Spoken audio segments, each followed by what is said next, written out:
What medicine means to me is being in profound alignment with one's self, deepest truth and highest truth, and on a personal level, and at the same time being in deep alignment with the greater truth, with the land, with community, with our place in the web of creation. And by being in this alignment,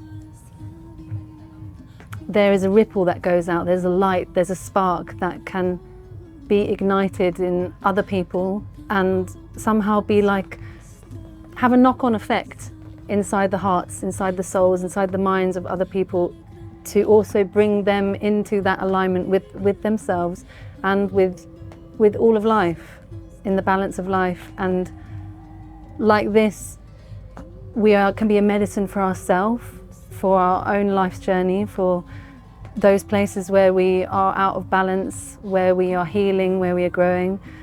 And that medicine that we grow to be for ourselves, we also can be like a guiding light.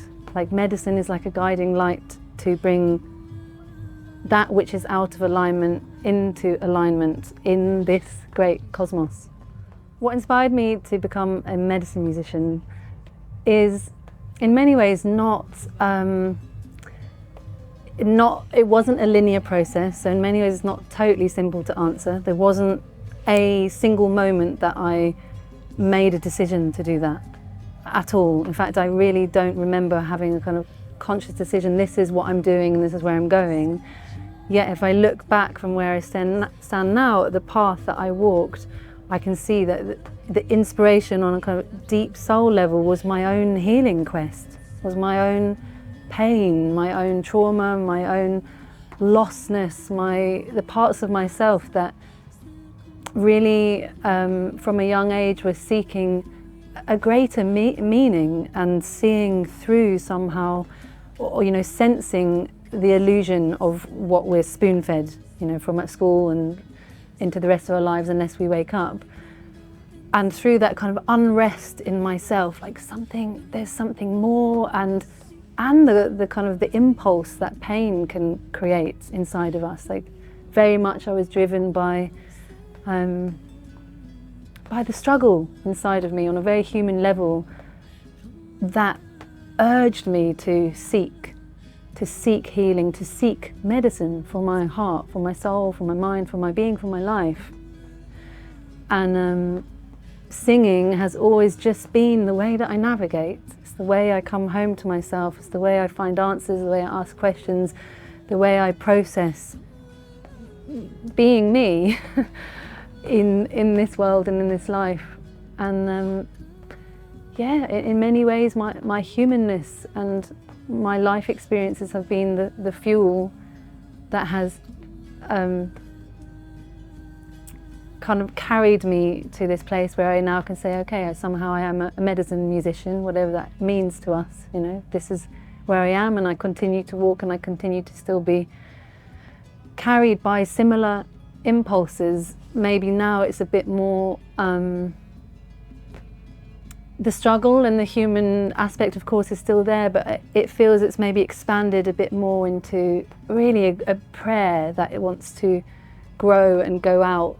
The times of where it was the deep, dark earth, rooty stuff is a bit less now, and it's maybe a bit more time of my branches are growing out, and that is my prayer of my soul, and that is also part of medicine, being a medicine musician, or medicine music. How I would describe my creative process, I would say there is the kind of like percolation process somehow, which is that which comes before the songs themselves, and that might be a process that's just happening that day, but generally it's like a phase that I'm in, a particular moment that I'm working with something, or a particular moment that a prayer is coming very strong, or a phase where I'm focusing on connecting with my ancestors or focusing on healing a certain aspect. So there's this kind of back phase. It's a bit like the iceberg, you know, there's the song is the tip of the iceberg, but underneath there is that which is moving in me, sometimes subconsciously, sometimes quite consciously. And it needs my presence to be able to come out in form and expression of song. It really needs me to be present with it. The songs won't come if I don't take that time to go into the stillness and go into the quiet and really, really, really listen. It's a lot about silence, and it's a lot about listening for me, my creative process. It's a lot about being in nature, listening to the land, slowing down. Actually, all of these aspects, which are one of the most valuable medicines for me, and I would say probably also for many of us in this time, for humanity in this time, you know, slowing down, coming back to the earth, coming back profoundly to ourselves, stepping out of the crazy whirlwind machine. And that's where creativity can come through for me, and I imagine for many other people. And it mostly just takes me sitting, going outside, being in front of my altar, being in front of the fire, slowing down, quiet, listen, and just getting out of the way, quieting my mind and letting it come without judgment and without expectation, and returning to innocence in myself. So how I navigate the balance between entertainment and healing in my music is, in all honesty, it's about becoming more and more brave within myself to acknowledge that I'm not interested in entertainment. I'm just not interested in it. And this is an ongoing process for me. If I can look back over my years of playing music, it's been very difficult for me to navigate this balance, and to find that for me, my place of balance is maybe very different to another person's place of balance, and that I cannot compare, you know, oh, they do it like that and I should do it like that. Like, for me, my truth really just feels to just focus more and more on the aspect of the healing, the deep, receptive medicine of the music, and trust that it's not about, for me, it's not about entertainment. And even to bring the question, what does that mean to entertain people? Like, that would be another question in itself. What do we mean by entertainment, and what do we mean by healing? But in the context of this question, I can just say that for me, the balance is basically like, forget about entertainment. I can let other people who that may be their medicine, and touch people in an amazing way by doing beautiful performances of whatever, you know. And that's not my path. That's not what feels important for me personally. So I see that medicine music has various roles in supporting humanity to evolve into a more positive place. One of the first aspects that I see is it's really about feeling. Music is a language of feeling, of the heart, of the soul. That's why we can listen to something and not even understand the words and just feel tears in our eyes. It moves, literally moves the water of our emotions.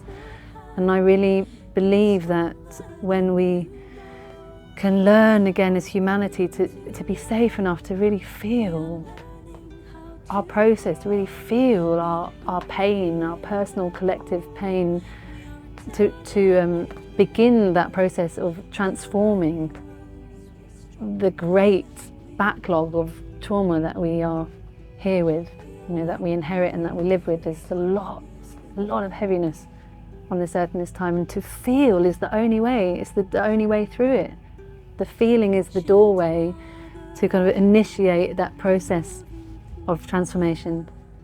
And it's also when we can feel, you know, when we can feel the pain of the water, when we can feel the pain of the earth, or when we can feel the pain of seeing the suffering of other human beings, we are compelled to change. We're compelled to do something. You know, we can no longer just sit there and go like, oh, I'm okay with this mess. I'm okay with the poisoned waters. I'm okay with all the awful stuff that's happening. You know, we begin to take responsibility that's initiated really from our heart. And that is long lasting, that can endure.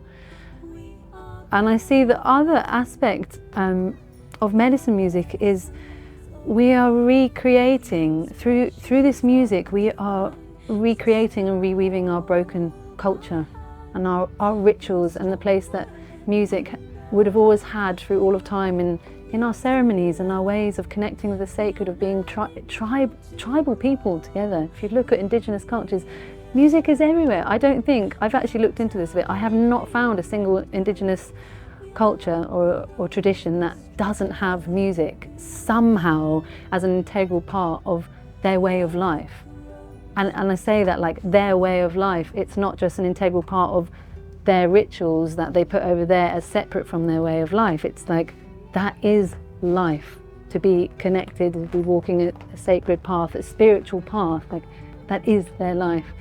And we of course have experienced the great devastation here in Europe, but I mean the whole world, really every country has experienced and still is experiencing great devastation. And we are rebirthing something, we're reclaiming something and recreating it anew for this time. And the music is the sound of what we are creating. It's the sound of our prayers, it's the sound of what's important to us, it's the sound of the way we gather and inspire one another and sing and dance. And you know what, I have a friend who's from an indigenous tribe in Zimbabwe. I don't remember the name of the tribe. He came over from Zimbabwe, he married an English woman. And he said, the most effective way to disempower the people is to take away their song and their dance. And this is like one of the #1 tools. After the massacre of indigenous people comes the taking away of their language, the song and the dance. When you take away the song and the dance, you take away their rituals, you take away their power to pray, to be connected, to be strong, to be together. So what's the most powerful way? The most effective way to empower people is to reclaim our song and our dance, to birth that again. And that's what we're doing with medicine music. And this is revolution. This is a beautiful, soulful way of creating revolution.